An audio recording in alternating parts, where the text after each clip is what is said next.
ఇది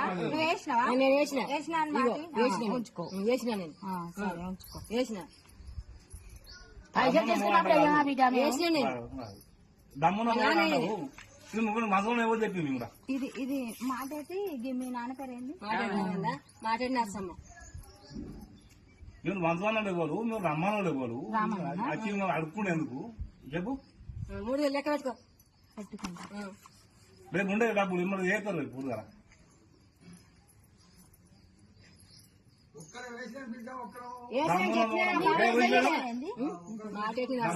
చెప్తాను దమ్మునమ్మ కూడా అన్న దమ్మునమ్మ కూడా ఉంటారు. అవన్నీ మనకెందుకు దమ్ము దమ్ములే అవన్నీ మనకెందుకు సంపన్న. തെലങ്കാന മുനിസിപ്പൽ തെരഞ്ഞെടുപ്പിന് പിന്നാലെ പുറത്തു വന്ന ഒരു വീഡിയോ അത് രാജ്യത്തെ ജനാധിപത്യ സംവിധാനത്തെ തന്നെ ചോദ്യം ചെയ്യുന്ന തരത്തിലാണ്.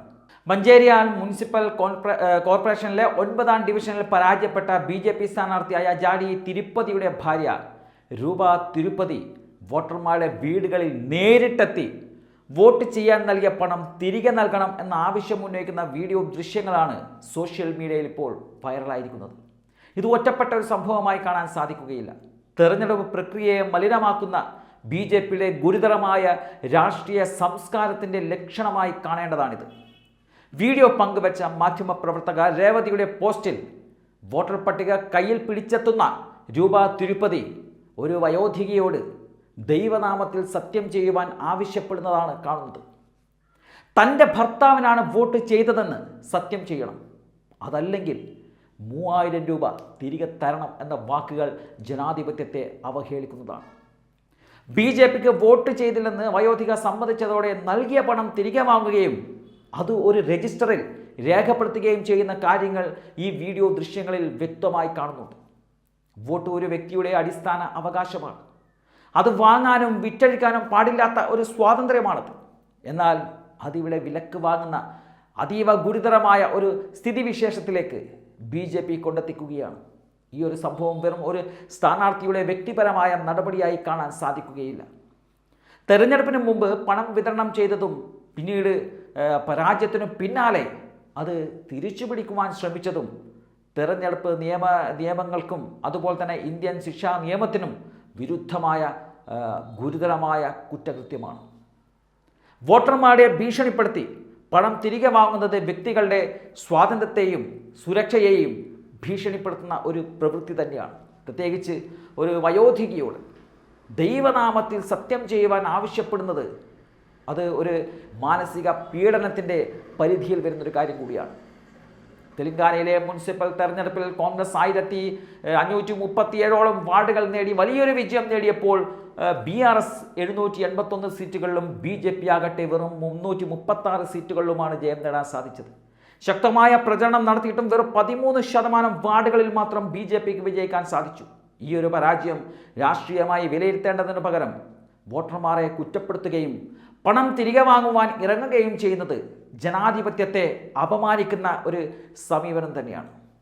ജനാധിപത്യത്തിൽ ജനങ്ങൾ തീരുമാനിക്കുന്നതാണ് അന്തിമരൂപം.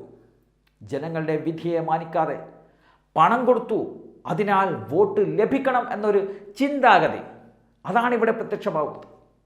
അത് വോട്ടർമാരെ ഒരു സാമ്പത്തിക ഇടപാടിൻ്റെ ഭാഗമാക്കി ചുരുക്കുന്ന ഒരു സമീപനം കൂടിയാണ്. വോട്ട് ഒരു വ്യക്തിയുടെ സ്വതന്ത്ര രാഷ്ട്രീയ അഭിപ്രായത്തിൻ്റെ ഒരു പ്രകടനമാണ്. അത് പണം നൽകി വാങ്ങുന്നൊരു വസ്തുവല്ല. ഈ സംഭവത്തിൽ തെരഞ്ഞെടുപ്പ് കമ്മീഷനും അതുപോലെ തന്നെ നിയമ സംവിധാനങ്ങളും സ്വമേധയാ തന്നെ ഇടപെടേണ്ട കാര്യമാണത്. പണം വിതരണം ചെയ്തതും പിന്നീട് ഭീഷണിപ്പെടുത്തി തിരിച്ചു പിടിച്ചതും തെളിഞ്ഞാൽ ബന്ധപ്പെട്ടവർക്കെതിരെ കർശനമായ നടപടി തന്നെ സ്വീകരിക്കേണ്ടതുണ്ട്. അല്ലാത്തപക്ഷം ഇത്തരത്തിലുള്ള പ്രവണതകൾ അത് ഭാവിയിൽ കൂടുതൽ വ്യാപിക്കുവാനുള്ള ഒരു സാധ്യതയുമുണ്ട്. പരാജയത്തെ ആത്മപരിശോധനയോടെ സമീപിക്കാതെ ജനങ്ങളെ ഭീഷണിപ്പെടുത്തുന്നത് പാർട്ടിയുടെ രാഷ്ട്രീയ സംസ്കാരത്തെക്കുറിച്ചുള്ള ഗുരുതരമായ ചോദ്യങ്ങൾ ഉയർത്തുന്ന ഒരു സംഭവം കൂടിയാണ്.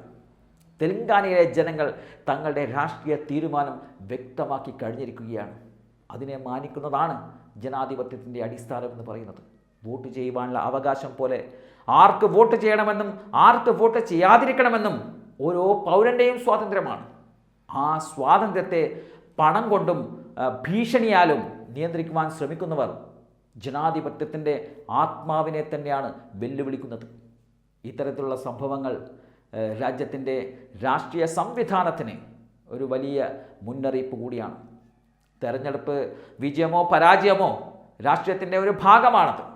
എന്നാൽ ജനങ്ങളെ അപമാനിക്കുകയും അവരുടെ സ്വാതന്ത്ര്യത്തെ ലംഘിക്കുകയും ചെയ്യുന്ന രീതികൾ അത് ഒട്ടും അംഗീകരിക്കുവാൻ സാധിക്കുന്നതല്ല.